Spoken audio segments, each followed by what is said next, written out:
Hi, this is Kerby Anderson. You know, each day we take on the tough issues and provide a biblical perspective to them. The topics we cover are wide-ranging: apologetics, theology, prophecy, creation and evolution, intelligent design, marriage, family, child-rearing, the millennial generation,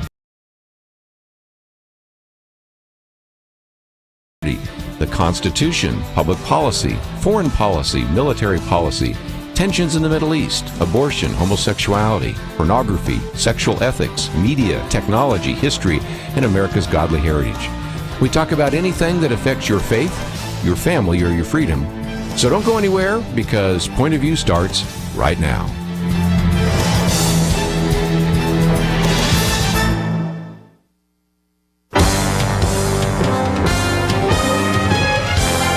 Across America, live.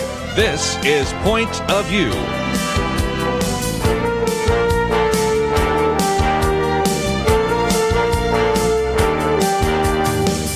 And now, Kerby Anderson. Thank you for joining me today here on Point of View. First of all, a shout out and even a prayer for our dear listeners in Florida, Georgia, and South Carolina on the coast. We're watching this hurricane, and we'll certainly be paying attention to that over the next couple of days, and certainly will encourage all of our listeners to pray for what is going to be quite a storm, and I hope that everyone is safe in the midst of that. We are going to be spending some time in just this first hour talking about how to deal with fear, so certainly that's one very obvious aspect of that. You can be pretty scared in the midst of a hurricane, a tornado, an earthquake. I've been through a few of those, so I certainly understand that. And then we'll rejoin our conversation about the presidential campaign in the second hour. Ed Klein is going to be with us, and of course he's the author of the most recent book, Guilty as Sin, but also we'll be talking about what about these new revelations about James Comey, the FBI, the Hillary Clinton emails, and a number of issues. So we'll get to that with him in the second hour, and certainly welcome your phone calls then.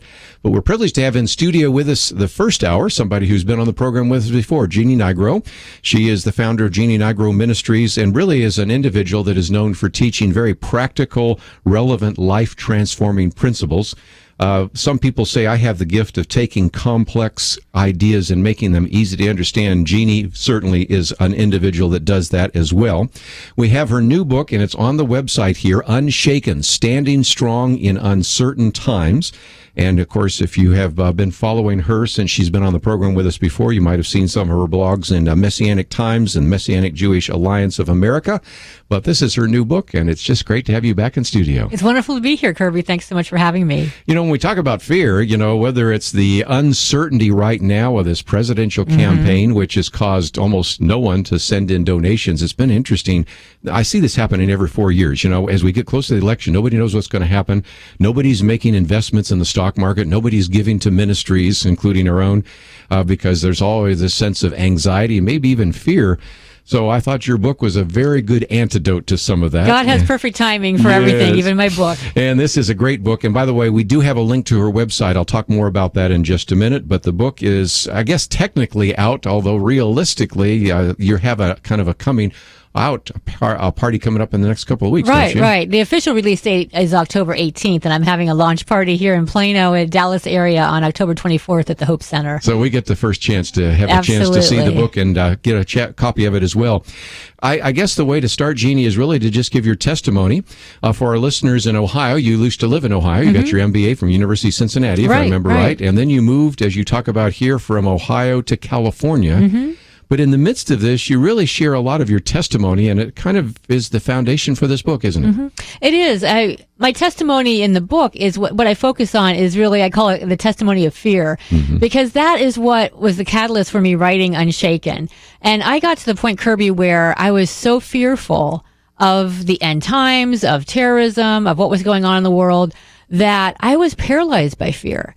And there was even one evening where we had dinner with some people who had a lot of, what would you call it, maybe secret information about what was going to happen in the future. And they were sharing this, and I left there just really bewildered. I mean, I really was almost paralyzed. And I thought, why even continue teaching? Why have my daughter go to school. Let's just stay at home and huddle up until the end. So it was that, and ironically, I was teaching that weekend, Kerby, on fear and experiencing freedom from fear. So it shows you it's not so much what you know in your head, but what you believe in your heart that oftentimes drives your emotions. Well, and you even talk about that you did not know that when you were writing this book, you're going to have to apply some of those principles. Yes, right? exactly. It would be a test market that I was writing and have to apply each word to my own life. But when we talk about this, obviously, you have come out of the corporate world. For a long time, you actually worked in the business world and helped corporate changes and things of that nature. So you've had a chance to look at it from the business side. You've had a chance to look at it certainly from the ministry side because you now have your own ministry. You've been in church. You've been working with secular people. This issue of fear is not just in a small segment of our society. I would imagine anybody listening to this broadcast has to say there were some times when I was very fearful and maybe even incapacitated and not knowing what to do next. Absolutely. I think that we are all susceptible to fear, no matter what realm where we're in, or business or ministry or not, especially in these times, because there's just so, if you watch the news, every single day, there's something new. There's shootings, there's terrorism, there's weather, there's the elections. There's something every day that can cause, if you just react to it, you react in either fear or frustration, or the opposite of apathy, of just saying, there's nothing I can do. Yeah. This world is hopeless. I'm just going to wait until Jesus comes back. That's for sure. Early on in the book, you talk about the lies we believe. And of course, there have been whole books on lies that women believe and things like that. But you have two sets of lies. Lies about myself. I'm unprotected. I'm all alone. I have to fight for myself. I'm all on my own. And then lies about God. He's not with me. He's abandoned me. He's disappeared. Part of this spiritual battle is really coming to grips with who you are and who God is. True? Well, when we fear or stress, there's always a lie that we believe about ourselves or about God. Because actually, if we truly believed in our hearts that God was with us, we wouldn't fear or stress. So it's very helpful when you do fear or stress to ask God to show you, what lie am I believing about myself? What lie am I believing about God? And that's what I did that night, because when I was paralyzed, I said, okay, I'm just teaching on fear. Fear is not from God. Whether it's justified or not, he's not given us a spirit of fear, but power, love, and a sound mind. So fear is really from the enemy. It's an arrow from the enemy to disable us, to stop us, to bring death. And so I asked the Lord to show me, what am I believing about myself? What am I believing about you? And that's what I shared in that first chapter of the book, that one of the things I was believing about God was that since these are the end times, he's kind of stepped back. He's resigned in a sense, that he's stepping back and just watching everything unfold, and he's not protecting me anymore. He's not with me. He's just watching, and I'm on my own, and I have to hold everything together, and I have to figure it out myself, and I have to protect myself. And those were really, Kerby, as I asked the Lord, okay, what's behind that? Those are old messages that I received growing up. Yes. Those are old. So lots of times the lies we believe about God are really rooted in how we felt growing up, and oftentimes we're putting someone else's face on God. So if I felt that I had to be perfect for, say, my father, or that he wasn't always there for me, or whatever it might be, we tend to put that onto God. Yes. Again, if we have some kind of questionable relationship with our earthly father, we reflect it sometimes on or any authority father. figure, really, but oftentimes father. Very much the case. We need to take a break. When we come back, though, I want to get into this idea of spiritual warfare, because in John 10:10 it talks about the fact that the enemy comes to steal, kill, and destroy. And it kind of relates to even a conversation we had earlier in the week with Dr. Erwin Lutzer, because he was talking about conscience and how you can maybe sort out whether this voice in your head is from God and the Holy Spirit, or whether this voice in your head is actually from Satan. Most of the time we think we can figure it out, but even as he started taking us through some of these stories, I realized that sometimes, again, if we believe the lie, we accept that, and then we begin to think that, well, we're not worthy, God doesn't love us, I'm on my own, and all the issues that relate to this issue of fear. So we're focusing today on fear, but very quickly we're going to move into how we begin to deal with that, and that, of course, relates to intimacy with God. A little bit later, we're going to talk about some of the blocks to intimacy with God, so we've got a lot to cover. Jeanne Nigro in studio with us today, and we'll be back right after this.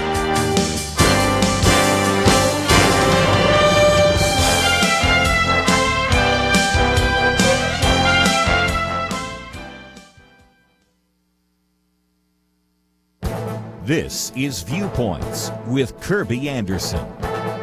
Over the last 2 decades, Christian Smith has helped us understand what is in the heads and hearts of young people. He is the co-author of such books as Soul Searching, Souls in Transition, and Lost in Transition. In his books, he coined the now famous term moralistic therapeutic deism.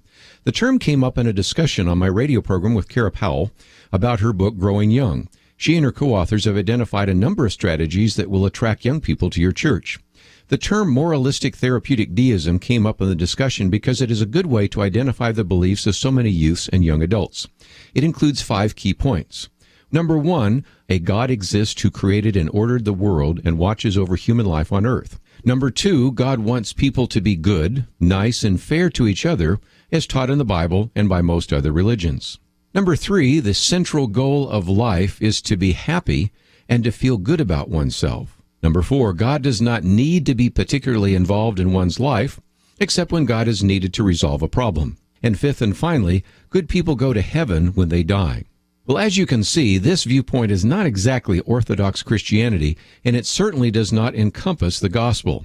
Instead, young people want to be moral and also believe in a God who is removed from their daily lives. An important question is whether this moralistic therapeutic deism viewpoint in the heads of young people because of bad theological teaching or poor listening. The authors of Growing Young argue that it is probably both. Sometimes pastors have not taught good theology, but we also must admit that most young people today are captive to the culture. That is why we must work harder to teach a biblical worldview to adults and youth. I'm Kerby Anderson, and that's my point of view.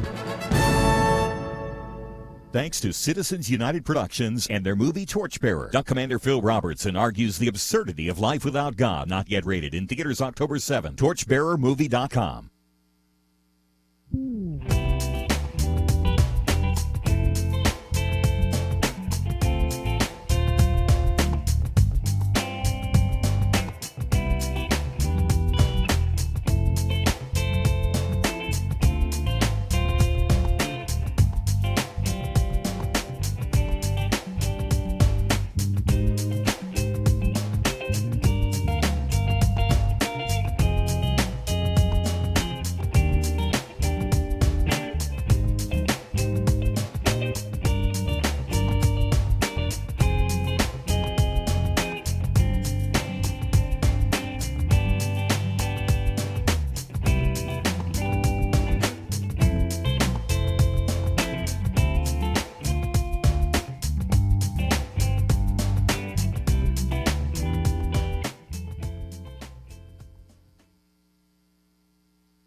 You're listening to Point of View, your listener-supported source for truth. Privileged to have in studio with us today Jeanne Nigro, and again, her new book is Unshaken, Standing Strong in Uncertain Times.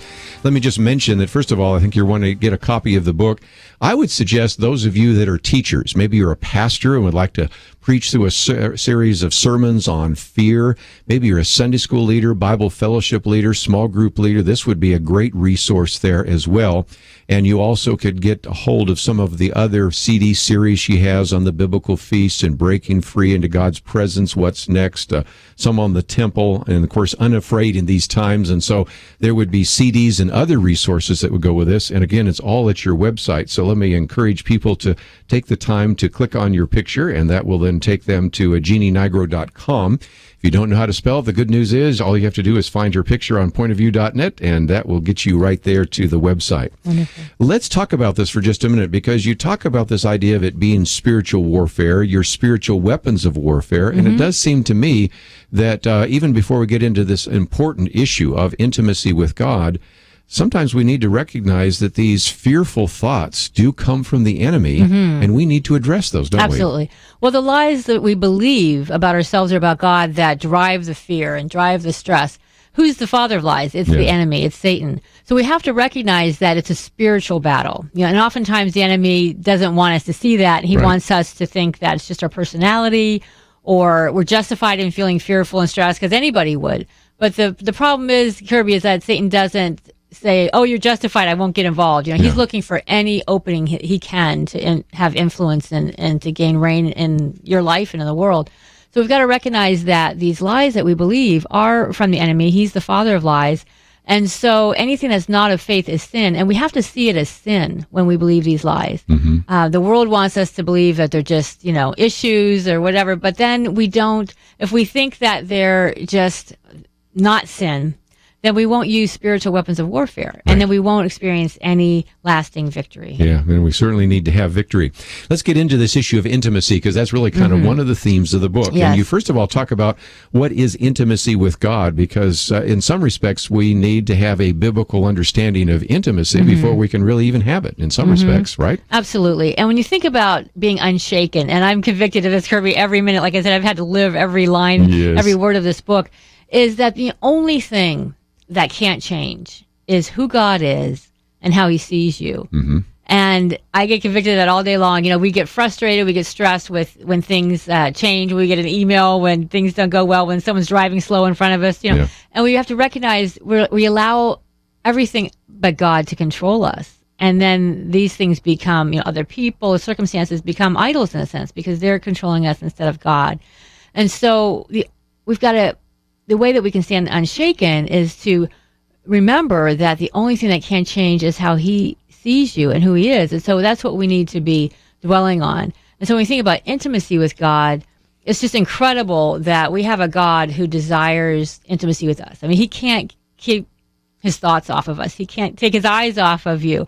He is, he died, he took on death. What I dwell on every morning is that as the same, I love to teach on the temple, the same God who nothing to do with death could come in the temple, or else it would really burn up in his presence. And people had to go through all these rituals to stay clean. Anything that would have to do with death had to be dealt with in all these different rituals. That same God would take on death because he wanted to be with you so badly, that he wanted to be with you so intensely. And I dwell on that every day because we've never experienced a love like that. And so he just wants you. He doesn't want you to work for him. He doesn't want you to be perfect. He doesn't want you. He misses you. He always speaks to my heart. I miss you when you're dwelling too much on your ministry. I miss you when you're focused on everything else. He wants. It's the only way I could describe it in the book is like when you were young in high school and you had a crush on someone. Yes. You thought about them all the time. You talked about them all the time, and you're obsessed with them in a sense. And he's obsessed with us, and he desires to be the object of our affection and obsession. One of the things I remember from your book is you talk about, and we've talked about this before, the 18 inches from head to heart that's so difficult. A lot of people that are listening, Jeannie, right now say, okay, I understand that. I believe that God loves me, but I don't act that way. Right. Part of it is it has to be part of not only what you believe, but what you feel and how you act on those very important theological truths. Absolutely. And all of these stress and fear and unforgiveness and when we're down on ourselves or being critical of other people, all of those things block us from intimacy with God. And all throughout the book, what I really want to emphasize is how do we grow in intimacy with him? And primarily that's through connecting with his heart. So, for example, what is his heart toward you? Well, you're beautiful to him even in your weakness. So when you put yourself down and you condemn yourself when you make a mistake or when you're not perfect, well, you're not having God's heart toward yourself. So it's impossible to have intimacy with him when you don't have his heart toward you. Or when you're critical toward other people and judgmental and always looking for what they're doing wrong, well, that's not how God sees them. His heart is ravished toward them. And so it's impossible to experience intimacy with God when you're being critical of other people and when you're being negative toward them or gossiping toward them. So that's why I'm always convicted of is, well, wait, what's God's heart toward me? What's God's heart toward other people? And then I take it more places in the book, like what's God's heart toward Israel? What's God's heart toward the millennium and the feasts and so forth? And the more that we connect with his passions and how he thinks and feels, and the more we have intimacy with him. Very good. You talk about some of these key principles. Intimacy with God is your primary purpose in life. Intimacy with God is the only thing you cannot lose. And intimacy with God will keep you from deception. So it's really, if nothing else, you're kind of giving an apologetic or an argument for why we really need to be intimate with God. Absolutely. Again, every morning I have to remember, I have to dwell on consciously, wait a minute, because my initial reaction when I wake up is I think about everything I have to get done that day and what's on my many, many to-do list. or even coming to this interview today, and God convicted me, wait, your purpose today is not this interview. Your purpose is not everything that you have to get done. It's to stay in intimacy with me. And so I think, oh, that's right. Jesus tells us it's just that one thing. And focusing on that one thing is so much easier than on all the many things that we have to get done in a day. So I think, well, my purpose, why I'm on this earth, is to have intimacy with him and then to show that to other people. And so if I just focus on that one thing, he takes care of the rest. And in doing that, I have to be committed to dealing with anything that's going to block intimacy. So when I feel that fear come up, or that stress, or that bitterness or anger, I think, wait a minute, this is not worth blocking intimacy with God. My purpose today is intimacy, so I'm going to deal with this right away. I'm going to use spiritual weapons of warfare and break through it. You know, and one of the things you talk about in the book is the idea of falling away, or the writer of Hebrews calls it drifting, but there is a sense in which we have to come back and remind ourselves of some of those key principles. Every day, every minute, every day. So that's why we need to be spending time in God's Word and in prayer, but also maybe even having some kind of reminders. It could be Post-it notes, it could be journaling or something to remind you of coming back to some of those spiritual truths that are so easy to forget because we tend in this busy world to just sort of drift away. Absolutely. A Post-it's great, just something like purpose is intimacy, that just keeps reminding you, because it's not something, again, that I wake up naturally thinking about. I have to make that choice to have that quiet time to dwell on how he sees me. And especially when you grow up with lots of messages that are not how God sees you, it takes conscious effort to say, wait a minute, no, today I'm going to have to dwell on how does he see me. Yeah, well, especially when you're a type A personality who's got an MBA, or a talk show host or things like that. I mean, those are things you really need to come back to. Yes. We need to take a break, and when we come back, I'm going to talk just a little bit before we get back into the book about some of the great resources at Jeanne Nigro Ministries. And so we have a link to the website. You might want to visit it before we come back from the break, and then you'll have an understanding of some of the resources that are available. I think some of you would love to have her come and speak and teach on all sorts of issues, and we'll try to give you an overview of that as we talk about her new book today, Unshaken, Standing Strong in Uncertain Times. We talked about some of the uncertainty right now, and as I have mentioned to you the last couple of days, there is an uncertainty about the election. It has affected everything from giving to even people investing in the stock market. And so, as we mentioned, we haven't heard from a number of you that are regular supporters. So if you have been supporting this ministry and maybe forgotten to give, or maybe you've been thinking about giving to this ministry, this would be a very good time, because there is always sort of this lull before the storm. The storm being, of course, November 8th, the election. But we would certainly love to hear from you. And we've made it very easy. You can go to the website, click on the button that says donate, and that would be appreciated. And, of course, if you'd like to call the pledge line, that number is 800-347-5151, and we would love to hear from you. And again, your gift, one-time gift would be great, but again, let me challenge some of you to consider joining Truth Team 360 for as little as $1 a day, $30 a month, $360 a year. You can be one of those kind of foundational people that help us stay on the air every single day. So again, you can find out more by calling 800-347-5151, or of course you can go to the website pointofview.net. You'll also see a link to Jeanne Nigro Ministries. We're going to talk about some of those resources that she has available to you right after these important messages. Stay tuned.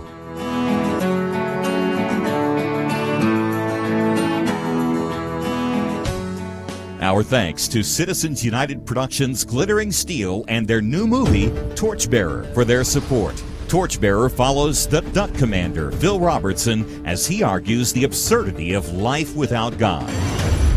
Human civilization's best chance of survival is to anchor itself in the God of creation. Torchbearer. This film is not yet rated. In select theaters October 7th. More information available at torchbearermovie.com. Whatever the venue, every team has its superstars and its role players. That's true in baseball, it's true in football, it's true in a lot of endeavors. You have the names everyone knows and those that practically no one knows. But there is no victory without everyone doing their part. For this radio program, for Point of View to be a winning team, for minds, hearts, and lives to be changed, we need you to step up today. Right now, please do your part, big or small, at pointofview.net. Look for the Donate Now button, or call 800-347-5151, or send a gift to Box 30, Dallas, Texas, 75221. Point of View will continue after this.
You are listening to Point of View.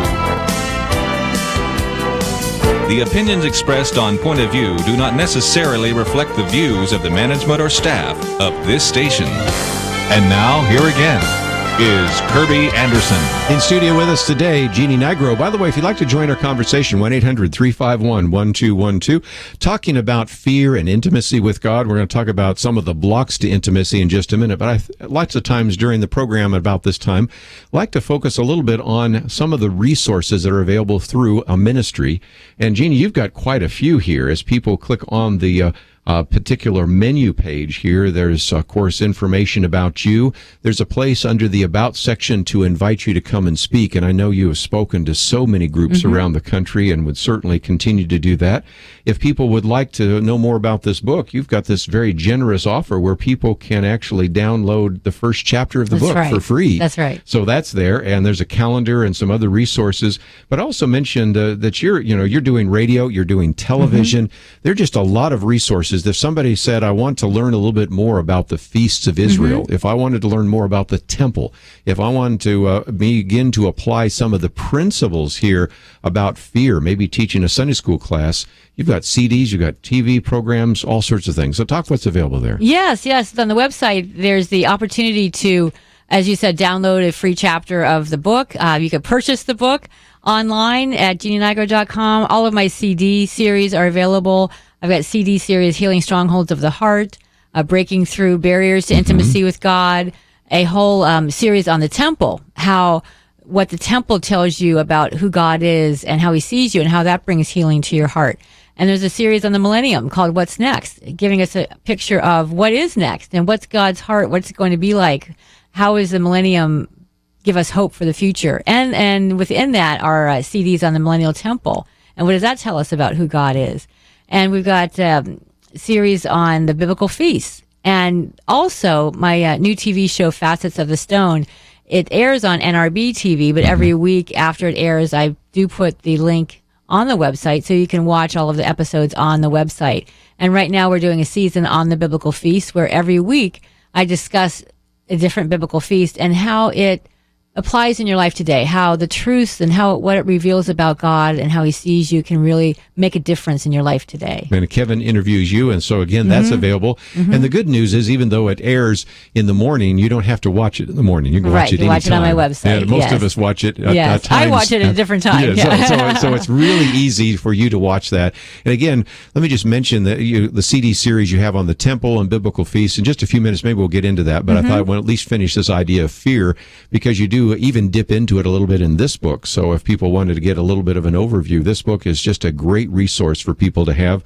About 190 pages that is in this book, and there's some action plans and some other issues. So just before we get into some of those others, let's talk about that for just a minute, because you talk about intimacy, but you have a whole chapter on blockers, intimacy blockers. Talk about that, because everybody that's a Christian probably wants to have intimacy with God, but they do some things in their life that prevents them from having that intimacy. Right. And I have a whole section there, Kerby, that with a list, and you take a look at it and checklist there. Yeah, and think, is this just a normal part of life, or is this an intimacy blocker? Right. Because I think there's so many things in our day-to-day life. I'm talking about, we either grow in intimacy with God, or we grow away in intimacy with him in the moment by moment of our lives. Yes. And oftentimes we think, it's at church that we grow in intimacy, or it's at this big retreat that's in the mountains that we grow in intimacy. And we can, but it's really in the moment by moment where we either are growing intimacy with him or we're not. And so what we've got to recognize is, for example, stress and frustration and being down on ourselves, or criticizing someone else, or people that we watch in the news and the elections and bashing them. It's these moment by moment life things that really have an impact on our intimacy with God.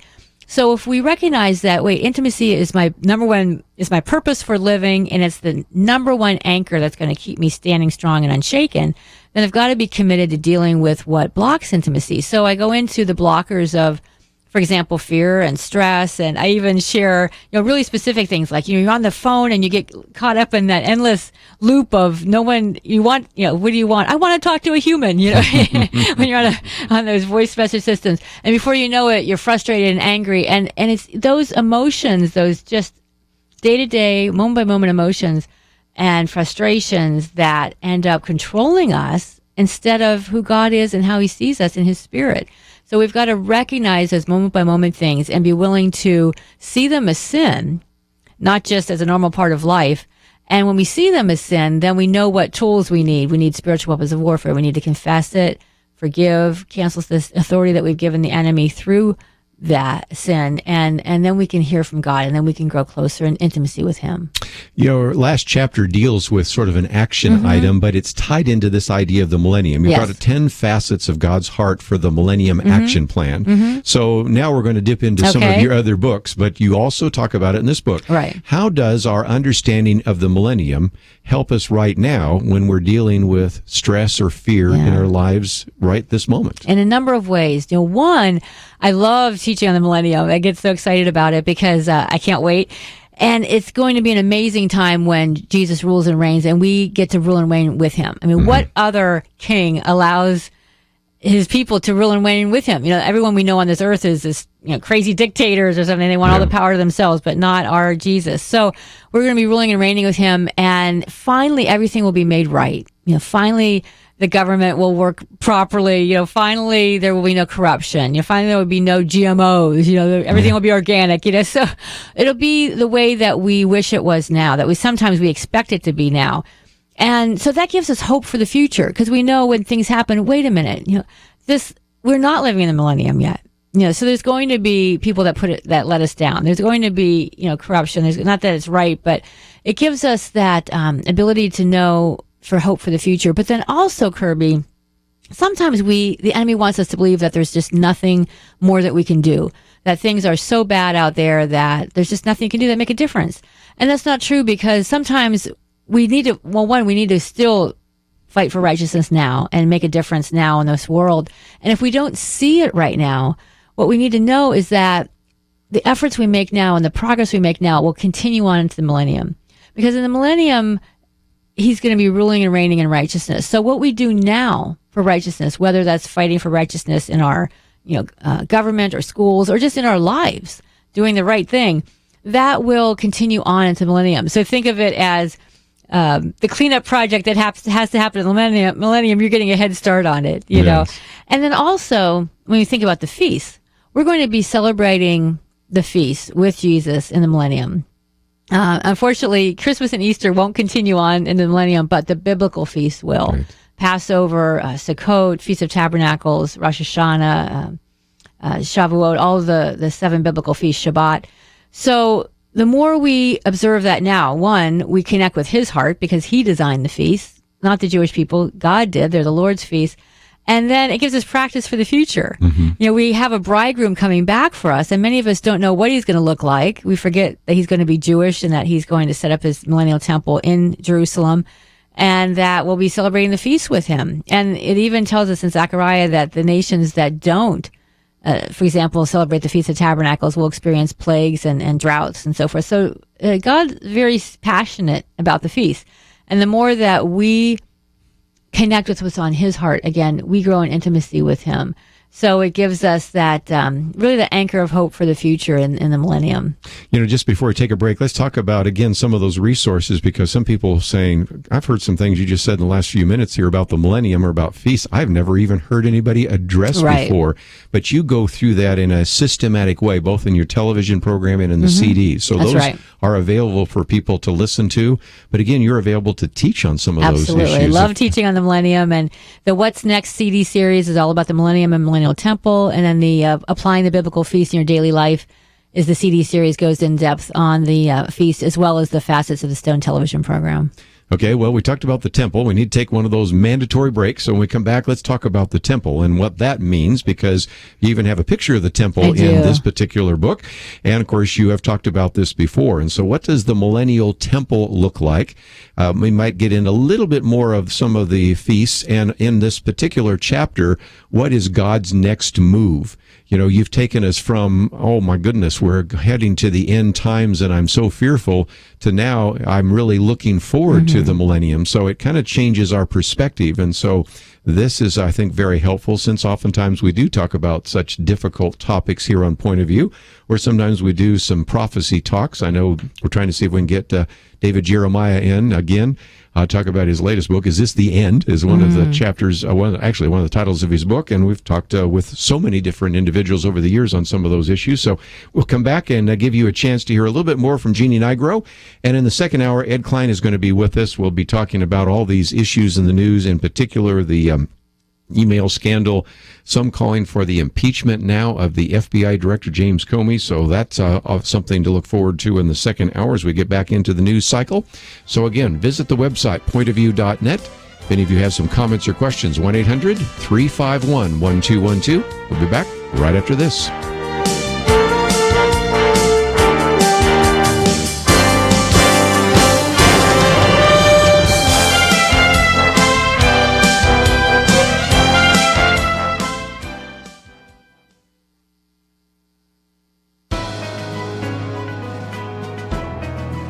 Welcome to the First Liberty Briefing. I'm Jeremy Dice. Mackenzie Frazier was in the 6th grade in Las Vegas, Nevada. Her class was required to create a PowerPoint presentation entitled All About Me. Students were to include a quotation on one slide, but told that they could not quote from the Bible or the Book of Mormon. Mackenzie, a pastor's daughter, was disappointed because she had wanted to quote from John 3:16 to explain the most important part about her faith. A few weeks later, she was given another assignment, this time to write about self-esteem. Her parents encouraged her to write an essay explaining how she found her self-worth by being made in the image of God. But Mackenzie was reluctant. She explained what had happened with the PowerPoint presentation and told her parents that she thought that it was wrong and perhaps even illegal to talk about her faith at school.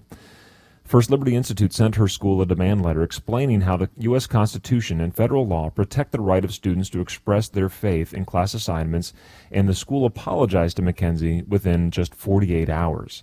Mackenzie resubmitted her PowerPoint assignment, this time including John 3:16, and received an A. Think back to when you were a 6th grader. Would you have been willing to stand up for your religious liberty? Or would you be content to believe that talking about your faith at school, even in a school assignment, was illegal? To learn how First Liberty is protecting religious liberty for all Americans, visit firstliberty.org.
Now, back to Point of View, your listener-supported source for truth. Jeanne Nigro in studio with us for just a few more minutes as we talk about her new book, UNSHAKEN, Standing Firm, Standing Strong in Uncertain Times. And we talked about the temple. Mm-hmm. A lot of people say, okay, we've talked about fear, we've talked about intimacy with God, we even talked about the millennium. I have no clue as to how the temple, the millennial temple, relates to this at all, and yet you have a whole section in the book about that. So explain. Well, when we think about the millennium, as I said, it gives us hope for the future. And the temple is something that I love. There's so many aspects of the temple I could talk about. But in this context of the book, it's the fact that in Ezekiel, we are given, Ezekiel 40 through 48, such detail about the future temple, about the millennial temple, that Jesus is going to build when he comes back. You know, when he returns, he's going to build the millennial temple, and that's where he'll rule and reign from, out of Jerusalem, and we'll rule and reign with him. And I think that just having have a picture in the book of what it will look like based on Ezekiel 40 through 48, again, it's something that we have of certainty in the future. Because, Kerby, obviously right now there's so much in our lives, in our world that's uncertain. So we have something that we know what it's going to look like. We know who's going to do what in the temple. There's, really specific which priests do what, the priests of Zadok that were faithful to David, they're the ones that are going to be doing the sacrifices. And then in my CDs, I actually go into why will there be sacrifices? That's a whole other teaching. Yeah, sure. But why, and that's a fascinating study in itself. Why will there be sacrifices in the Millennial Temple? And what do the sacrifices tell you about who God is and how he sees you? So again, as you learn about what these sacrifices mean and what does that reveal about God and how does he see you, you grow in intimacy with him. So believe it or not, studying the temple and Leviticus and the Millennial Temple helps us to grow in intimacy with him, and it gives us excitement for the future because it's something that we can even visualize and get excited about. And I actually pray that one of my jobs in the millennium is somehow working in the temple. So I'll see you there. Then again, you say the Millennial Temple is the place of his throne forever. How amazing is that, you say? Yes. And God's manifest presence dwells in the Millennial Temple. I mean, right now you have lots of people, Jeannie, saying, I just wish I could see God. I wish I could be with God. I wish I could understand what God is doing in my life. I wish I could figure out which one of these many paths before me I'm supposed to take. Well, those kinds of questions really evaporate, don't they? And he will be dwelling on the earth again. And I also like to teach a little bit off subject, but the difference between the Millennial Temple and the temple that, for example, the Temple Institute people in Israel are planning to build. It's not the same temple. So I have a whole discussion on that. That's pretty fascinating because the temple that they're building is actually a remake of Herod's temple, not the Millennial Temple. That's true. So, and again, if anybody's been over there to the Temple Institute, and I've been there twice, so I know exactly what you're talking about. Anybody's traveled to Israel probably has. They're really just wanting to come back and institute Jewish sacrifices, and we're talking about a different set of sacrifices. And people wonder about why sacrifices in the millennium. They need to get your CD. That's right. That's right. But again, you talk about the fact that during the millennium, it's reigning over all the earth as king in truth and holiness, implementing righteousness in all governments, ruling and reigning with you in resurrected bodies. Everybody's looking forward to that. Yes. Bringing healing and restoration to all the earth, people, animals, and relationships, as well as restoring Israel spiritually and physically, bringing together in one thing all that is in heaven and now is on earth, establishing his name forever in Jerusalem, being worshipped by all people and nations from every tribe and tongue, spreading his word throughout the entire earth as the waters cover the sea, and observing the biblical feast, festivals, Shabbats, and new moons. Right. I think a lot of people right now are going to be praying for the millennium, aren't they? That's right. Those 10 facets of God's heart for the millennium, what God showed me is that if we would connect with those 10 facets, and in the book, in the last chapter, I wrote that action plan of what can we do now to support each of those 10 facets of the millennium, that would keep us busy until he comes back. We're working toward what his goals are, what his heart is, what his plans are. So when we're connecting with what his plan is, we grow in intimacy with him, but then we're also making a difference for not only now, but the future. So if one of his facets of his heart for the future, for the millennium, is that all things are restored, all things are healed, well, what can we do now to bring healing and restoration to the relationships in our lives, or to our own heart, or to people that are broken around us? So there's just so much that we can do now that will support and build his millennial kingdom. And the enemy wants us to believe that there's nothing more that we can do. So that was something that God really put strong on my heart, to dispute that lie, that there's so much that we can do, and that he calls the servant who just sits back and waits for the master to return the wicked servant. Right. So he certainly is not calling us to just sit back and wait for him to come, his return. So you talk about what we can do. Talk about, just before we run out of time, what people can do with this book. Because again, we have a number of people that are pastors and Sunday school leaders, Bible fellowship leaders, others. This would be a very good teaching. Then certainly they could invite you into their church or their conference to speak. But if they wanted to teach from your book, is there resources available for that? Absolutely. There's the book itself, and then I would be happy to work personally with people depending on whether they're looking at a weekly study or like a seminar or a conference or something like that. I think is so flexible that you could tailor it, and you could use the other resources that I have to support each of the different chapters of the book on intimacy, on the millennium, on the biblical feast. So there's a lot that, even using the the videos from the television program as video-driven small group studies is another thing that you can do with it. So again, material. visit the website. We do have a next year picture there at JeanneNigro.com, and if you don't know how to spell it, it's right there on the website. And as you go there, you're going to find a lot of resources. First of all, you can go to the About section, learn more about her, invite her to come and speak. Under the certainly the store, you can get a copy of the book in the shop, but also, of course, for those of you that might say, well, I'd like to read a little bit first, the good news is you can download a free chapter of Unshaken, and so all of that is available at the website, JeanneNigro.com. And so, Jeanne, it's always great to have you in studio, and congratulations on this book. Thank you so much. It's great to be here. Just about out of time, and in the second hour, we're going to have Ed Klein with us, an individual that for many years has been writing all sorts of very important books, served as the New York Times Magazine editor, and also was with Times itself. And so we'll talk about some of that. But if you would like to know more information about this particular book, we have the link on the website.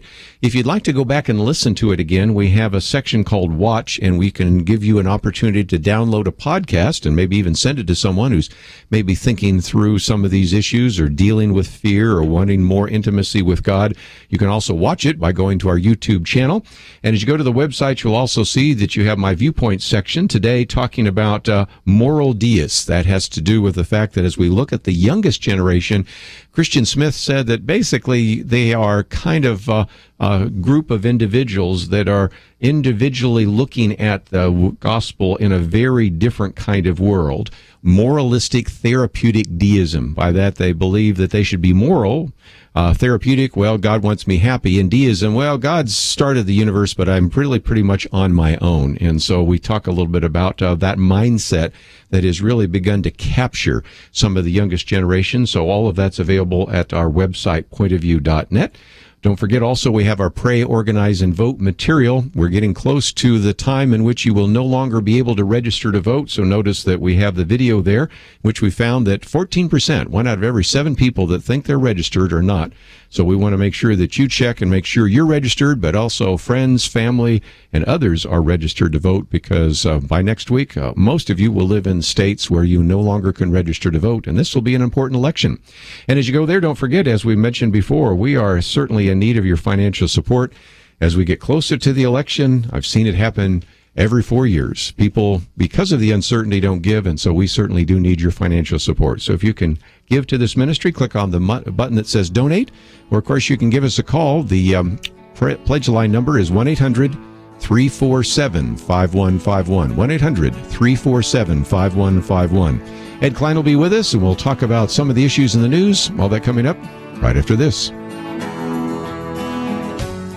Our thanks to Citizens United Productions, Glittering Steel, and their new movie, Torchbearer, for their support. Torchbearer follows the Duck Commander, Phil Robertson, as he argues the absurdity of life without God. Human civilization's best chance of survival is to anchor itself in the God of creation. Torchbearer. This film is not yet rated. In select theaters October 7th. More information available at torchbearermovie.com. Whatever the venue, every team has its superstars and its role players. That's true in baseball, it's true in football, it's true in a lot of endeavors. You have the names everyone knows and those that practically no one knows. But there is no victory without everyone doing their part. For this radio program, for Point of View to be a winning team, for minds, hearts, and lives to be changed, we need you to step up today. Right now, please do your part, big or small, at pointofview.net. Look for the Donate Now button, or call 800-347-5151, or send a gift to Box 30, Dallas, Texas, 75221. Point of View will continue after this.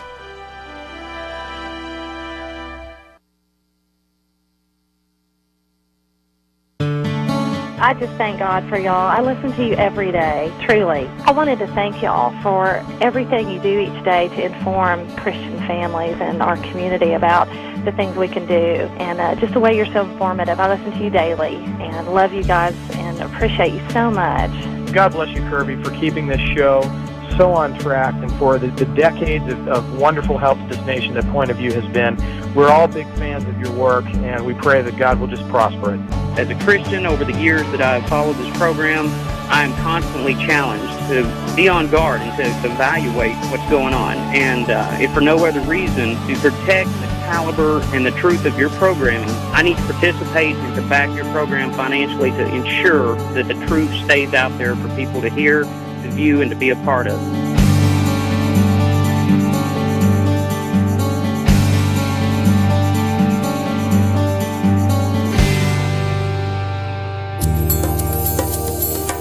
This is Point of View Radio.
Hi, this is Kerby Anderson. You know, each day we take on the tough issues and provide a biblical perspective to them. The topics we cover are wide-ranging.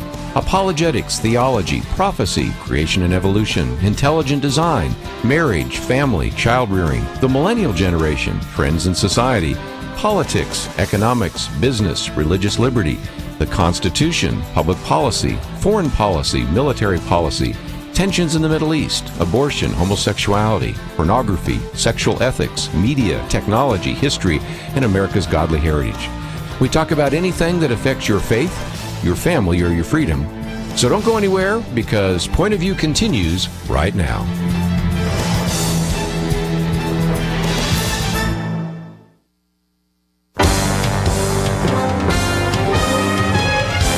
Across America, live, this is Point of View.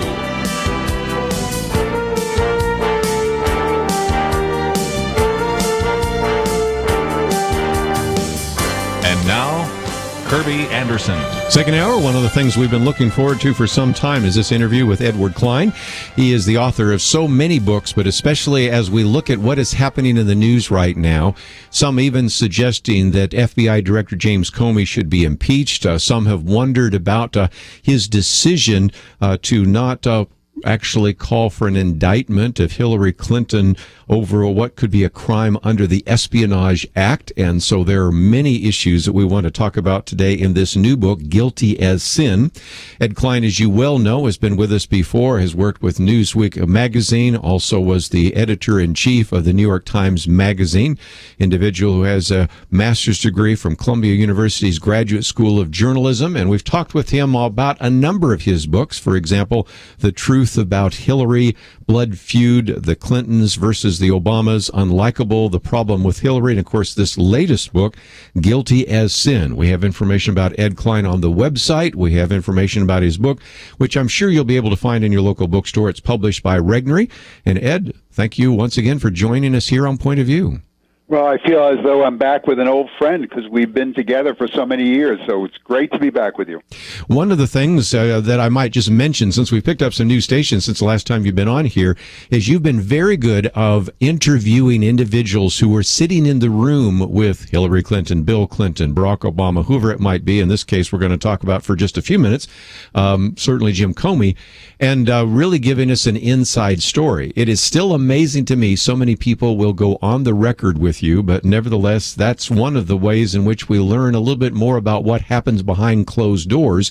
And this one is a head scratcher for many of our listeners, Ed, because we have had many people call in and say, in light of everything that the FBI Director James Comey said that Hillary Clinton did, that should be enough to call for an indictment for gross negligence under the Espionage Act. And he came right up to the edge but said, no, I'm not going to recommend an indictment because there wasn't intent. Well, since that time, and even since your book has come out, we've learned about more that James Comey and the FBI and the Justice Department have done. So give us, if you can, just a little bit of what you've been able to uncover. Well, that's a big question. I spend a good deal of my time trying to bring the reader of Guilty as Sin into the inner sanctums of the FBI, such as the FBI Director's Office, the Oval Office where James Comey and the President met together and had a bit of a showdown over whether there's going to be interference from the White House in his investigation and whether he would resign if there were. In the Justice Department, in Bill Clinton's library and his penthouse apartment on top of his library in Little Rock.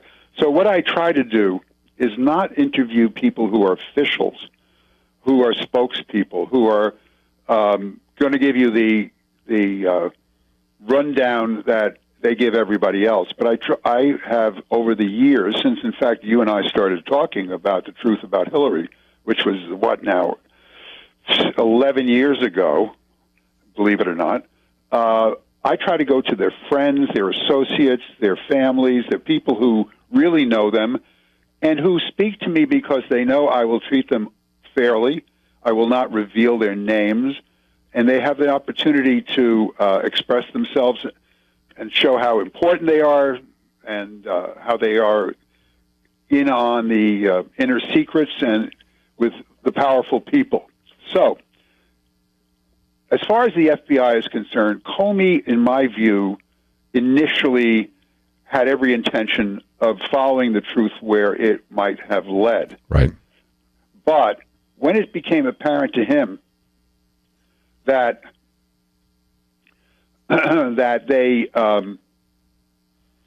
White House, the Justice Department, the prosecutors, the whole Democratic Party establishment, the mainstream media, the Clinton machinery, all of this powerful political operation was clearly opposed to Hillary getting indicted, and that if he went against all of these power centers, that he would be accused of convulsing the entire political system. Yeah.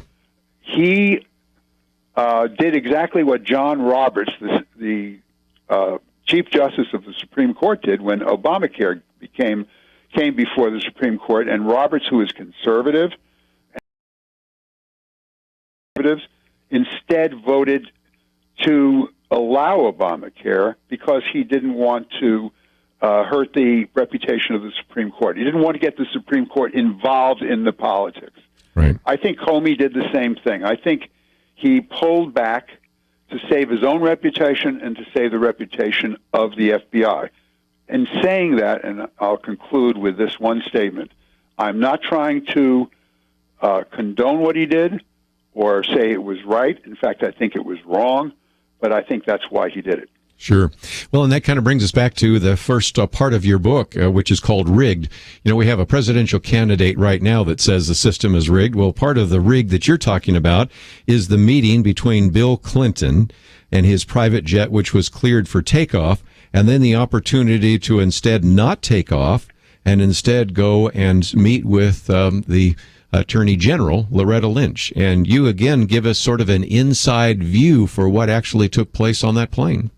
Well, after that meeting, Bill Clinton went back to Little Rock and had a conversation with one of his closest advisors and aides whom I interviewed.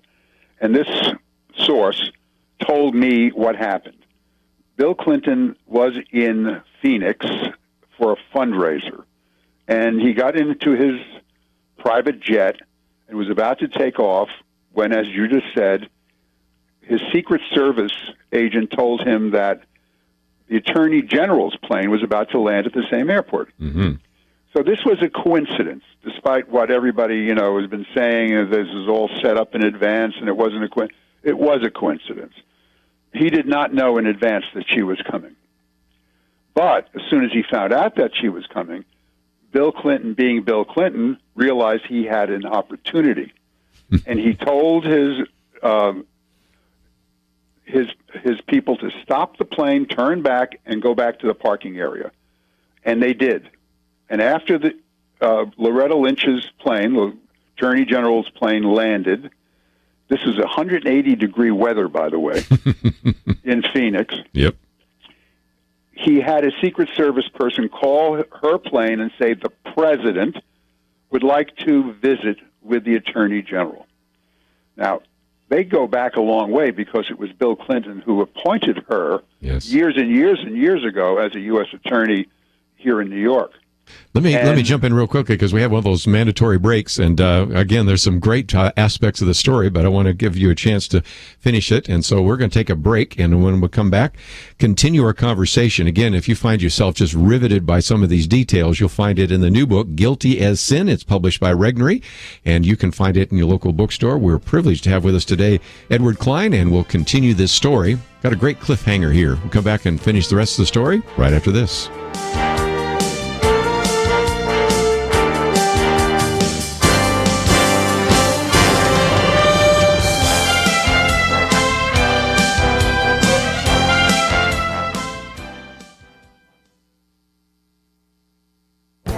This is Viewpoints with Kerby Anderson. Over the last 2 decades, Christian Smith has helped us understand what is in the heads and hearts of young people. He is the co-author of such books as Soul Searching, Souls in Transition, and Lost in Transition. In his books, he coined the now famous term moralistic therapeutic deism. The term came up in a discussion on my radio program with Kara Powell about her book, Growing Young. She and her co-authors have identified a number of strategies that will attract young people to your church. The term moralistic therapeutic deism came up in the discussion because it is a good way to identify the beliefs of so many youths and young adults. It includes 5 key points. Number 1, a God exists who created and ordered the world and watches over human life on earth. Number 2, God wants people to be good, nice, and fair to each other, as taught in the Bible and by most other religions. Number 3, the central goal of life is to be happy and to feel good about oneself. Number 4, God does not need to be particularly involved in one's life, except when God is needed to resolve a problem. And 5th and finally, good people go to heaven when they die. Well, as you can see, this viewpoint is not exactly Orthodox Christianity, and it certainly does not encompass the gospel. Instead, young people want to be moral and also believe in a God who is removed from their daily lives. An important question is whether this moralistic therapeutic deism viewpoint in the heads of young people because of bad theological teaching or poor listening. The authors of Growing Young argue that it is probably both. Sometimes pastors have not taught good theology, but we also must admit that most young people today are captive to the culture. That is why we must work harder to teach a biblical worldview to adults and youth. I'm Kerby Anderson, and that's my point of view. Thanks to Citizens United Productions and their movie Torchbearer. Duck Commander Phil Robertson argues the absurdity of life without God. Not yet rated. In theaters October 7th. TorchbearerMovie.com.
You're listening to Point of View, your listener-supported source for truth. Ed Klein with us today as we talk about his book, Guilty as Sin, over 260 pages, just fascinating readings you probably already have picked up, and talking for the moment about that meeting between Bill Clinton and Loretta Lynch at the Phoenix Sky Harbor International Airport.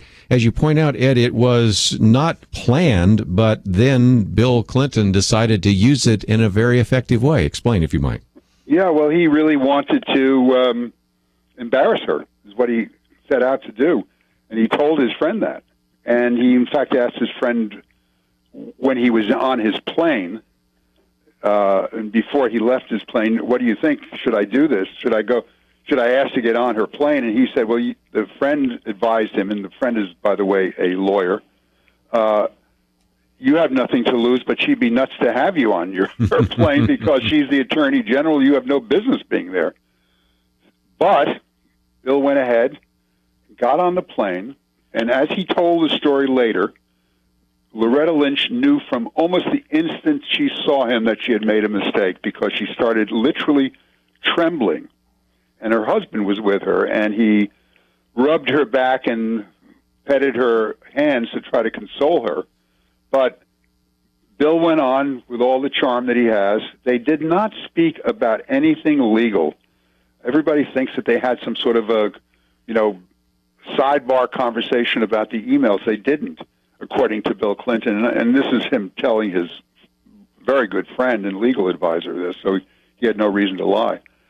They talked about golf and grandkids and, in fact, Janet Reno, the former Attorney General. It wasn't the conversation that was important. It was the optics that were important. Mm-hmm. The very fact that she allowed the husband of a woman who was under FBI criminal investigation, it was a criminal investigation, to be on her airplane with the appearance that the Justice Department was being influenced by the husband was enough to accomplish what he set out to do.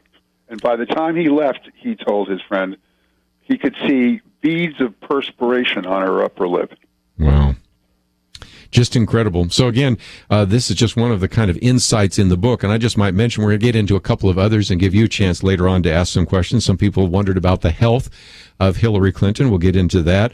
The pay for play that we've talked about a little bit before when we've talked about the book Clinton Cash. We'll get into some of those issues. But I guess a lot of the book does, of course, focus on Hillary Clinton. And, of course, in your previous book, Unlikable, The Problem with Hillary, is the difficulty that people have being around her. The public persona, the public impression that they have of Hillary Clinton is very different. And you use the example that Huma Abedin is able to deal with those kind of people because for a long time she was married, I guess still is technically married, to Anthony Weiner. But the person that we see on the debate stage, the person we'll see on the debate stage Sunday, is not the person behind closed doors, is she? No, she's not. And now we're getting into territory where I have to be careful what I say, because when you describe Hillary Clinton in private, as I'm about to do, you're also describing somebody who uses very vulgar language. Mm-hmm. And has all her life, by the way, since she was, I guess, a college girl, because every person I've ever interviewed about Hillary Clinton will tell you that virtually every sentence has a curse word in it. This is a woman who can be very vulgar and who also has a very explosive personality. And when she's unhappy, she screams and carries on and blames everybody for everything and is out of control often. In one case I know of, she actually grabbed a campaign worker, a young woman, by the wrist and twisted it. Yeah, it hurt her, yeah. So we talk about temperament in this 2016 election, about Donald Trump's temperament. Very little is talked about Hillary's temperament. The mainstream media has come down hard on Donald, but has not, even though the reporters, by the way, some of them, have seen her in private and know that this is the truth. They know that she can be, swear like a sailor, drunken sailor. She also, by the way, I don't want to misrepresent her. I don't believe she's an alcoholic, but she does drink heavily. And this is also well known by the press, and they've covered that up too. She generally has, when she's alone in private with her friends, almost always has a glass of wine in her hand, and she drinks several glasses of wine. Now, when you're 68 going on 69 years old, as I'm sure your listeners know, you metabolize alcohol much more slowly than when you're young. And it doesn't take a heck of a lot of alcohol, maybe two glasses of wine, to make people tipsy when they get to be that old. And she's often that way. So that's my take on Hillary in private. Well, that's, again, one of the other questions I know our listeners would like to know about, and that's why we've been looking forward to your book, is you've done some investigation on the various medical issues associated with her, a medical procedure that had been suggested, which she refused. Help us understand a little bit more of, again, some of the health issues that a lot of voters are wondering about but aren't getting very good answers about. I would say they're getting no answers about it. Yeah, I'm trying to be fair, but yeah, you're right. You wouldn't even know that there was a health issue if it weren't for a iPhone photo, a video, and a few things like that. Well, exactly. I mean, if there hadn't been for that video, most Americans would never know that Hillary actually faints like that frequently. I mean, this is not an unusual occurrence for her. So what is it all about? In 2012, as we all know, she fainted in the State Department, fell, hit her head and had a blood clot on the brain. Right. That is public. That is public knowledge. It is also public knowledge that she went to New York Presbyterian Hospital. Now, what happened there? This is where the public knowledge ends and where my book begins, because I spoke to several of her friends and colleagues with whom she confided. They did a complete medical checkup, naturally, in New York Presbyterian Hospital, where they're some of the greatest doctors in the world. They also did a cardiac stress test, and they discovered that she had arrhythmia, which is not a steady beating of the heart, and a leaky heart valve. Mm-hmm. And they suggested to her that they do a heart valve replacement surgery. That generally is done with a pig's valve, by the way. Mm-hmm. And she declined. And when people asked her why she declined, when her friends asked, she said, if the public knew that I was walking around with a pig's valve in my heart, they probably wouldn't vote for me for president. And being president was all she cared about. So instead of fixing that, they have treated her heart problems with a beta blocker and other medication, which has lowered her blood pressure significantly. And they've had a lot of trouble modulating her blood pressure. And often it goes so low that she swoons or is unsteady on her feet, starts to lose her balance, or as we saw in the 9/11 memorial service as she walked to her car, faints and actually collapses. And this has happened at home many times, as even Bill Clinton let it slip. It was frequent. Oh, sure. And this is what is being covered up. Now, whether or not this means she's fit or not fit to be president of the United States, I'm not in a position to say because I'm not a physician. But certainly, we all, voters, deserve to have a complete rendering of her medical records so that we can make a wise choice. Let's take a break, and when we come back, if you'd like to join us, 1-800-351-1212. Just dipping into just some of the material in the book Guilty as Sin by Edward Klein. It is published by Regnery. You can probably find it in your local bookstore. Of course, we have a link so that you could order it online if you'd like to do so and find out a little bit more about Ed Klein as well, because I think you might want to go to edwardklein.com and find some of the resources there. And you can order the book, obviously, from his website, or if you find it in your local bookstore, that will be a great place for it as well. We've covered just a few issues, the email scandal, and there's a lot more we could cover, but I just want to sort of dip in along the way on a couple of issues. Talked a little bit as well about the personality and temperament of Hillary Clinton and some of the medical issues that I think voters need to know about. We'll come back and talk more about the Clinton Foundation and how that was successful in keeping at least one terrorist group off of a list, and also the pay-to-play issues, and just a whole lot of other issues that we need to put on the table. So again, if you'd like to join us, 1-800-351-1212. Ed Klein with us. We'll come back with more right after this. Does point of view make any difference? I think Dr. Eric Walsh would say it does. Dr. Walsh was fired from his job as district health director for the state of Georgia, not because of anything he did or failed to do on the job, but because of sermons he preached in his local church. What does that have to do with point of view? Jeremy Dice of First Liberty is representing Dr. Walsh in his effort to correct this apparent injustice. And Jeremy Dice became an attorney specializing in defending religious liberty greatly because of what he learned listening to Point of View Radio as a child. That is the kind of difference you make when you support the Truth Team, but we can't make that difference without your help. Become a partner today in this important mission of speaking the truth in love. Click on Join the Truth Team at pointofview.net. Choose your giving level, stretch a bit.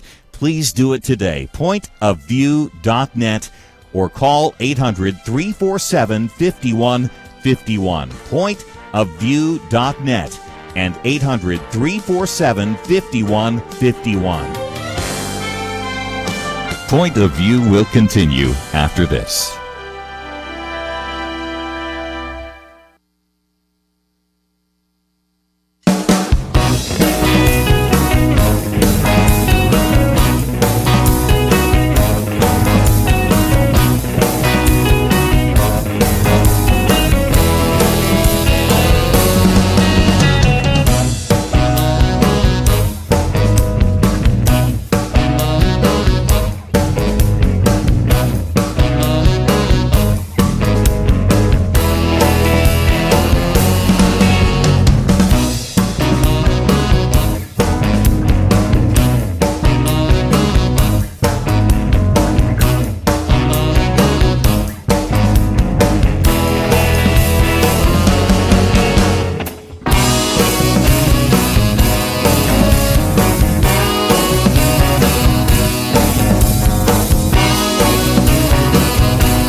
are listening to Point of View. The opinions expressed on Point of View do not necessarily reflect the views of the management or staff of this station. And now, here again is Kerby Anderson. Ed Klein with us, New York Times best-selling author, as well as an individual that served in the past as the assistant managing editor of Newsweek, as well as the editor-in-chief of New York Times Magazine. Author of a number of books, including this particular book, which is just out, Guilty as Sin. Edward Klein with us, and let's take some phone calls. We'll go to California first, KYCC. Johnny, thank you for joining us today here on Point of View. Yeah, I was talking about, I said, why is he saying all those things about Hillary Clinton? Is he voting for Donald Trump? And Donald Trump, he's the worst of the two candidates. I've been watching him from day one, man, and he talks about every nationality except the white nationality. He gets on TV and he imitates the handicaps, the blacks, talks about the Mexicans, talks about the Jews. That's not right. If he's going to be a president of the United States, I've never, ever heard a president do anything like that. He does say a lot of pretty crazy things. We have talked about that. Any comments, Ed? Obviously, what you're trying to do is tell the story that the mainstream press doesn't seem to want to tell. But what are your thoughts? Well, I hope your listener is still listening, the fellow who just called in, because he makes a lot of good points. How can one disagree with a lot of what he just said? Donald Trump has said things he shouldn't have said. He's done things he shouldn't have done. I agree with that. And those of us who prefer him to Hillary are open-eyed about Donald's shortcomings. But in my view, I respect your caller's viewpoint. In my viewpoint, I think Hillary would make a worse president for a lot of reasons, economically and foreign affairs and government intrusion in our life and things like that, and Donald would do much better in getting this country moving again. So even though I respect your caller's point of view, I disagree. What about the foundations? This came up in the debate. You know, there have been some questions that people have asked about the Clinton Foundation. And then even in the recent vice presidential debate, you had Tim Kaine saying, well, yeah, but what about the Trump Foundation? And you have a whole section on pay to play. This is something we've talked about a little bit with Peter Schweitzer in the past, but what have you been able to uncover? Because you've had a chance to talk to some individuals that the FBI wanted to interview. I did. In fact, I talked to 3 individuals who were at the State Department when Hillary was there. Peter Schweitzer has done a fantastic job. I really respect his work and his book. I think mine is more of a journalist's book than an analyst's book. And my journalism has led me to find people who were actually there in the State Department when Hillary was there and witnessed her involvement with Clinton Foundation business while she was still Secretary of State, meaning she was involved with foreign businesses, foreign governments, getting them to donate to the Clinton Foundation at the same time she was dealing with them as an official of the United States government. And there's a chapter in this new book, Guilty as Sin, about a former Foreign Service official who was interviewed by the FBI on this very subject. And she describes the interview and what she told them. And in brief, what she said was that Hillary had documents all over the place from the Clinton Foundation, and that her priority at the State Department was, number one, from day one, running for President of the United States, 2, the Clinton Foundation, getting money donated to the Clinton Foundation, and number 3, the last priority, running the State Department. I understand, even as I was reading this, there were manila folders marked CF for Clinton Foundation, CGI for Clinton Global Initiative, and if I understand that, weren't those supposed to be separate from the State Department, or am I missing something? Of course, they're supposed to be separate. These are private charities; they're not government entities. And she should never have mixed the two. Let's take some more phone calls on that topic. In Texas, KCTA. Susan, thank you for joining us today.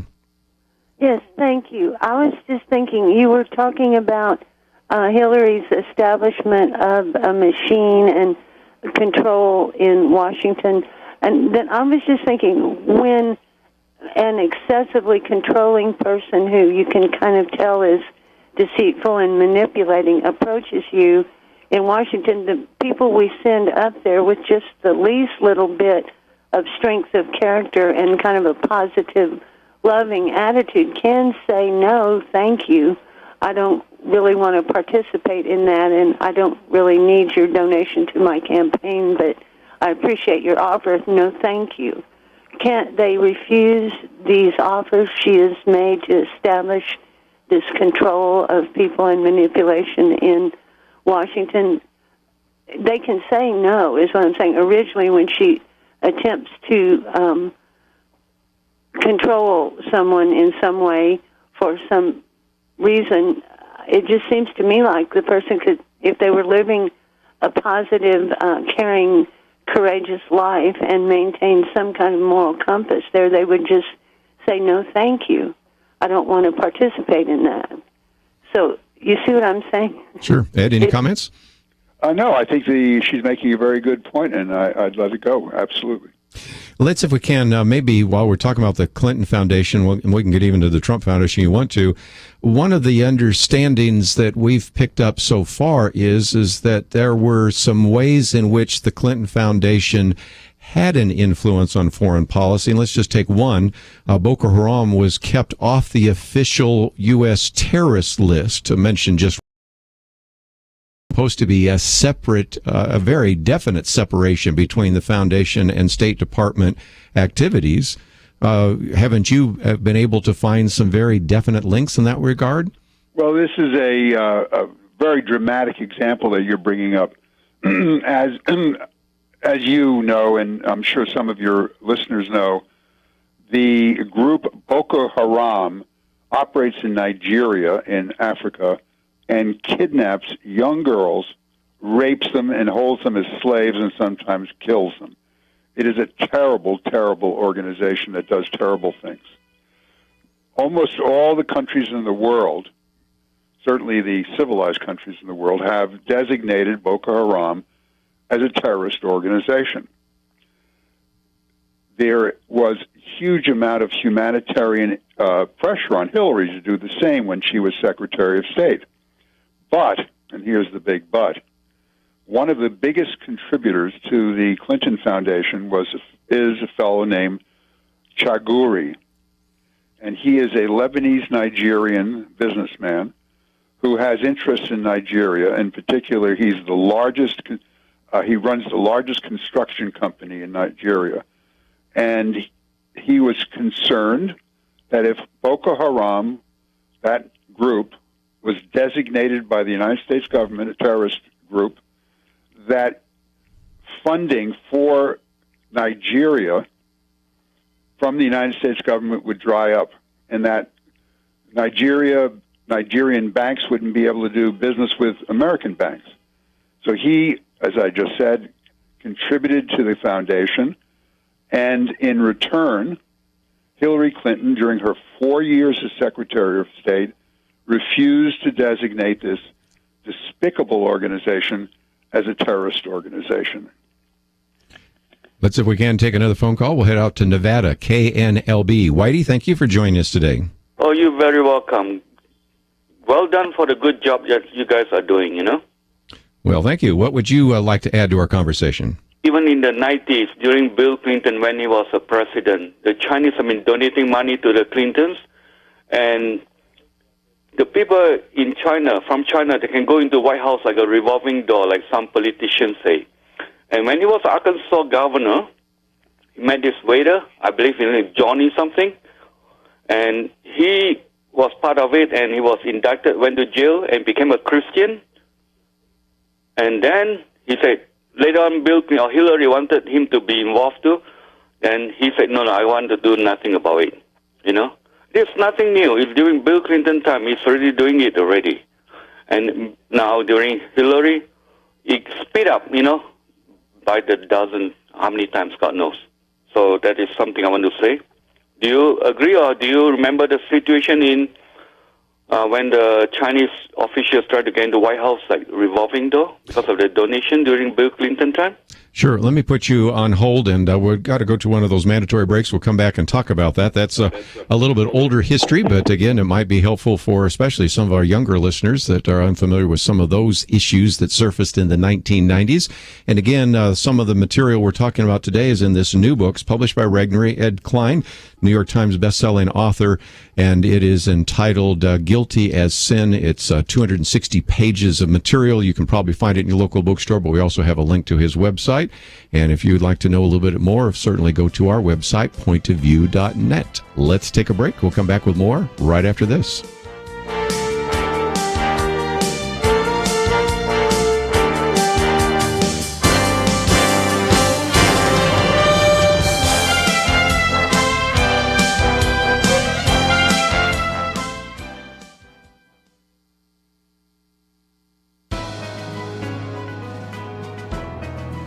Welcome to the First Liberty Briefing. I'm Jeremy Dice. Mackenzie Frazier was in the 6th grade in Las Vegas, Nevada. Her class was required to create a PowerPoint presentation entitled All About Me. Students were to include a quotation on one slide, but told that they could not quote from the Bible or the Book of Mormon. Mackenzie, a pastor's daughter, was disappointed because she had wanted to quote from John 3:16 to explain the most important part about her faith. A few weeks later, she was given another assignment, this time to write about self-esteem. Her parents encouraged her to write an essay explaining how she found her self-worth by being made in the image of God. But Mackenzie was reluctant. She explained what had happened with the PowerPoint presentation and told her parents that she thought that it was wrong and perhaps even illegal to talk about her faith at school. First Liberty Institute sent her school a demand letter explaining how the U.S. Constitution and federal law protect the right of students to express their faith in class assignments, and the school apologized to Mackenzie within just 48 hours. Mackenzie resubmitted her PowerPoint assignment, this time including John 3:16, and received an A. Think back to when you were a 6th grader. Would you have been willing to stand up for your religious liberty?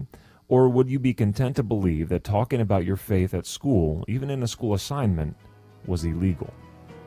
To learn how First Liberty is protecting religious liberty for all Americans, visit firstliberty.org.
Now, back to Point of View, your listener-supported source for truth. Edward Klein with us for just a few more minutes as we talk about his book, Guilty as Sin, New York Times best-selling author. And this particular caller, I think, is kind of reminding us of what happened in the 1990s. Charlie Tree, That's Johnny Chung, some of those. Go ahead. Yep, that's the guy. Yeah, and it seems to me that, again, for our younger listeners, those that were maybe millennials, they're saying I was in grade school or might not even been born then, or I was just born then, but just was not of age to even understand some of those issues. But that, I think, illustrates, as you have documented over the years, that there have been a lot of scandals that have followed the Clinton administration, first Bill Clinton, and now you're talking about Hillary Clinton. So give us any perspective that you might have on that.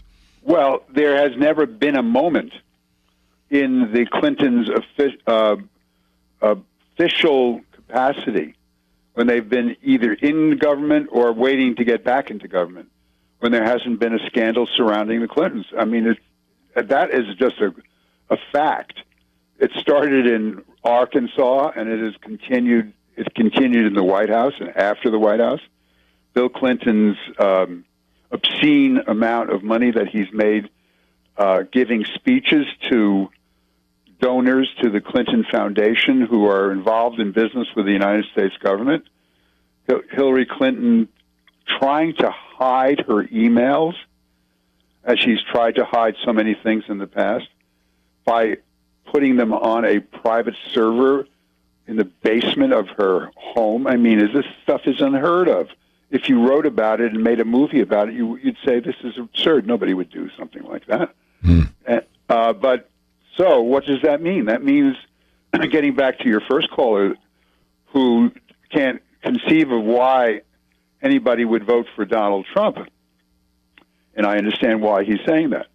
But on the other hand, if you vote for Hillary Clinton, you can be absolutely certain that you'll have 4 years of scandal, because there has never been a moment in the Clinton history in which we haven't had scandals.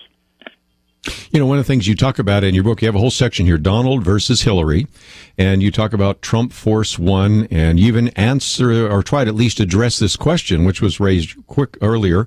Would Trump be worse? Because when you look at some of the things that have been surfacing, both in the presidential debate by Hillary Clinton and this week in the vice presidential debate by Tim Kaine, if you're looking for a long list of things that Donald Trump has said that he shouldn't have said, it will take you pages. But what about some of the actions? You know, is there a difference between, say, the Trump Foundation and the Clinton Foundation? That was something where there was sort of seen as moral equivalence on the vice presidential debate. What did you discover? Well, I haven't discovered a lot about the Trump Foundation because, quite frankly, I haven't looked into it. Okay. I looked into the Clinton Foundation at great length, and I could give you chapter and verse on how it was tied into Hillary giving favors to foreign governments and businesses. As far as Donald Trump's foundation is concerned, we don't, when I say we, I and many journalists don't really know a heck of a lot about that. And the reason for that is that I don't think Donald Trump, up to now, because he's been a businessman who has been, I don't know, what is the word, been obsessively interested in accumulating money, and he has, he's a billionaire, has, I don't think, done what most politicians do, which is to say to themselves, hey, if I'm going to run for office, my tax returns better show that I was very charitable. So I'm saying that many, many politicians give to charity because they know it'll look good. It'll make them look good. And I'm not saying all politicians are that way. I'm sure there are some, or many, perhaps many, who have true compassion for the lesser fortunate people in this world. But Trump, I don't think that was in Trump's makeup until recently, and I don't think that the Trump Foundation has done that much in recent years. You talk about the fact that you've written about him and certainly interacted with him. Can you give us any perspective on Donald Trump that you've been able to discern from your personal experiences and things like that? Well, of course, I've known Donald since 1980, which is how long? A very long time. Sure. And I've been to Mar-a-Lago, his place down in Florida. I've been to his office. I've traveled with him on his airplane, Trump Force One, as they call it. During the campaign, I spent a couple of days with him, as I've written about in this new book, Guilty of Sin. So there's a lot of insight into Donald Trump in this book. I found Donald Trump to be a different person in private than he is in public. It's very interesting. I said about Hillary that she, in public, comes across as a kind of well-put-together, well-spoken, well-prepared person that you would certainly introduce to your grandmother and not have any problems with it. but when she's in private, she's a very different person, very foul-mouthed. Donald is just the opposite. In public, Donald is over the top. In private, and I've seen him in private many, many times, he's modulated, he's calm, has a lot of good common sense. He's never once, in my experience with him, said anything about any racial or ethnic group that you could say was a curse or, in any way prejudicial. He has raised wonderful children, as we know. Everybody says how great his kids are. And he's a very loyal friend. I think Donald is very new to the political scene, even though he's been doing this now for, a year and a half or so. But he's still a neophyte. And I think he's learned as he's gone along. But one of the problems he's faced is that when you attack him personally, unlike many politicians who understand that this is an effort to bait them, to get them to respond and get into the gutter, and don't, because they know that's not where they should be, Donald will respond in kind, or even worse. Punch back. And that has not served him well. Nope. That has not served him well. And everybody's warned him about it. I've warned him about it. Not that I have that influence over him, but I mean, I'm one of the people who has been in his office and said, Donald, you got to be more presidential. I think 1,000 people have told him that. Well, we'll find out Sunday whether or not any of it was taken. That's right, with the second debate, exactly. That's right. Just about out of time. So, again, I just wanted to once again encourage people to read the book and get some of the inside story that mainstream press lots of times will not cover. Ed Klein, again, you've done a great job of helping us find out what happens behind closed doors by interviewing some of the people that, again, just amazes me, are willing to go on the record. Guilty as Sin. It's published by Regnery. Look for it in your local bookstore. And Ed Klein, thanks for joining us today here on Point of View. It's always been a great pleasure. Thank you so much. I apologize for those of you that we did not get to, but we'll have a weekend edition tomorrow. And again, this is just one of those other books out there, along with the Peter Schweitzer book that I just thought would be important for you to know about. These questions that surface sometimes never are asked in the debates. They're never really covered in the press. And so that's why we'll give you a chance to hear from people like Ed Klein. Lots of information about him on the website, and it's all available at our website, pointofview.net. Just before we go, let me just say that if you say, I've heard a few things here today that I've never heard before, I hope you appreciate the fact that we're really open to hearing some of these ideas and to giving you a chance to hear from them as well. So go to the website, pointofview.net, and if you'd like to join with us, the pledge line number 800-347-5151, the website, pointofview.net. I want to thank Andrew, Catherine, and Shamila. We'll see you back here tomorrow for our Friday weekend edition. Our thanks to Citizens United Productions Glittering Steel and their new movie, Torchbearer, for their support. Torchbearer follows the Duck Commander, Phil Robertson, as he argues the absurdity of life without God. Human civilization's best chance of survival is to anchor itself in the God of creation. Torchbearer. This film is not yet rated.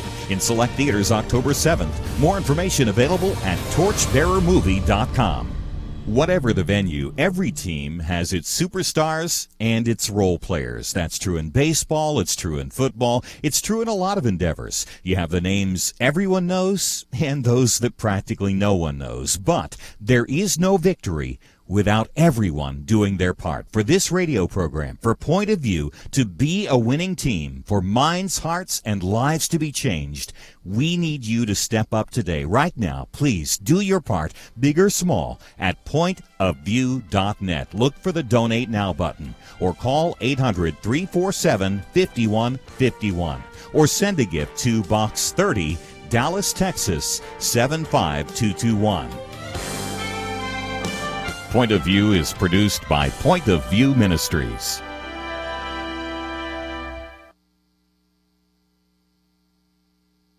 I just thank God for y'all. I listen to you every day, truly. I wanted to thank y'all for everything you do each day to inform Christian families and our community about the things we can do, and just the way you're so informative. I listen to you daily and love you guys and appreciate you so much. God bless you, Kerby, for keeping this show so on track and for the decades of wonderful help to this nation that Point of View has been. We're all big fans of your work, and we pray that God will just prosper it. As a Christian, over the years that I've followed this program, I am constantly challenged to be on guard and to evaluate what's going on. And if for no other reason, to protect the caliber and the truth of your programming, I need to participate and to back your program financially to ensure that the truth stays out there for people to hear, to view, and to be a part of.